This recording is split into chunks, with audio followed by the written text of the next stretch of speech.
Expository Drugalog. There I was, in the backyard shirtless.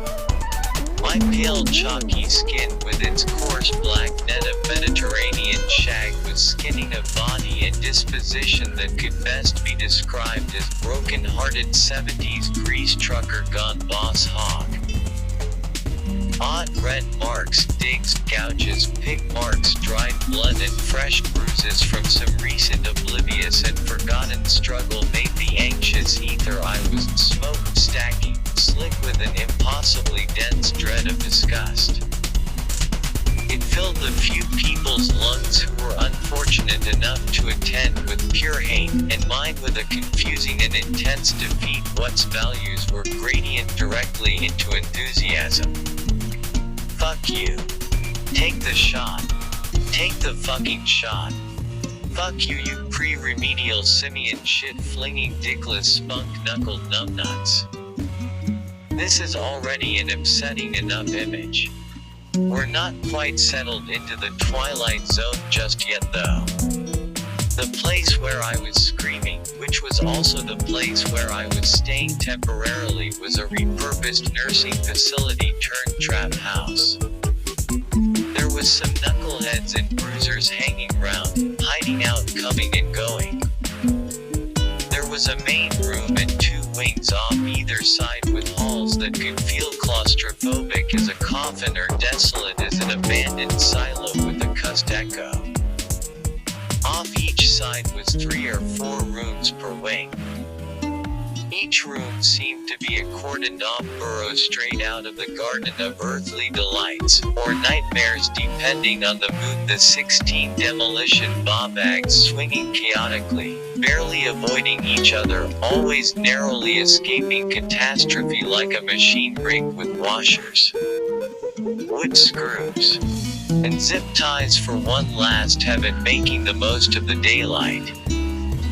You could set your watch by the catastrophic breakdowns, yet all the same, those berserk moments without fail seemed to spook and awe each single beast in our dazed crew. Eyes were often wide. I had already walked around with my friend's SIG 9mm, dead-eyeing everyone. Played music much too loud, and threatened one of the most serious-looking dudes, bull terrier with a machete, after losing in uppermost hackles and gruffest snarls contention. Yup, they had grown weary of me and decided I should go. I think my friend may have even had to ask for permission to let me leave. Just a backpack and a pesky brand new $400 guitar to scoop up, and I was gone. This was the seedier part of a town at the north end of San Fernando Valley. I headed into town now, seeing things that seemed to speak directly to me one after the other. There was a kid on a bike with a shirt that said, Forever 14, which reminded me of a dear friend's abominably sad situation regarding her child who had found a gun, and I'll leave it there. I felt horribly guilty to be so douchey and alive at 36, yo. There was a man in a nice car who seemed to be chasing me and trying to frighten me by nearly hitting me over and over. There was a church with a mural of a boat lost at a stormy churning sea containing a naturally calm and encouraging Jesus smiling with a hand out. I decided to go in. The lady I met was a pleasure to speak with, but the pastor seemed nervous as hell. I saw a bass guitar hanging on the wall in his office and had hoped we could talk music. I offered them my guitar because I knew it wouldn't be a great thing to carry around homeless in San Fernando. They asked if I was ready to give up my life of sin, and I said, fucking a right I am. They tried to make a call or two but couldn't find a bed at any free recovery spot nearby. I got up to go, and they insisted I take my guitar and a few bus tokens. I headed towards the bus. Along the way I stopped at a fast food place.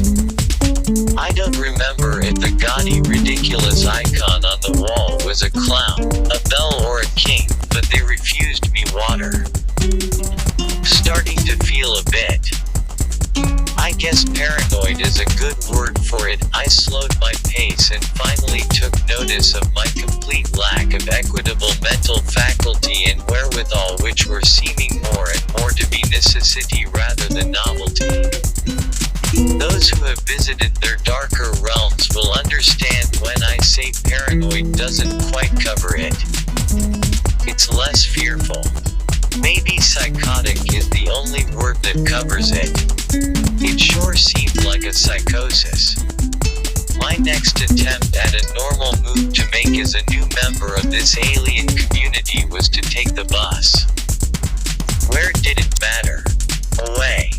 Just away. I was the only person at my bus stop waiting.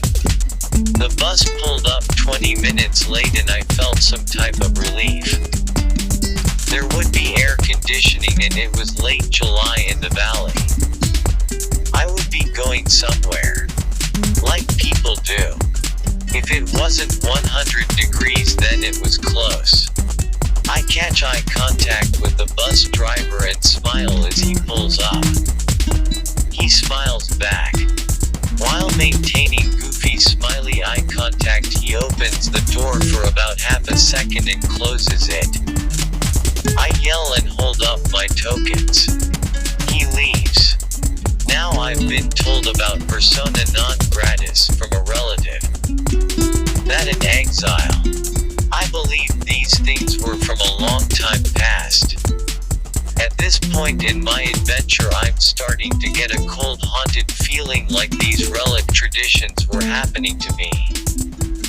I damn the Rolling Stones. Isn't it funny how we damn the bells and whistles after we've ignored them and stumbled into a wreck? I still have no idea what happened at all. And things were just starting to be strange. I wish I could tell you I busted my nut with this story with what I've written already. Not so. What was to come would make me doubt my grip on reality in such a way as to make the ground beneath my every next step a treacherous wager. Tune in next time.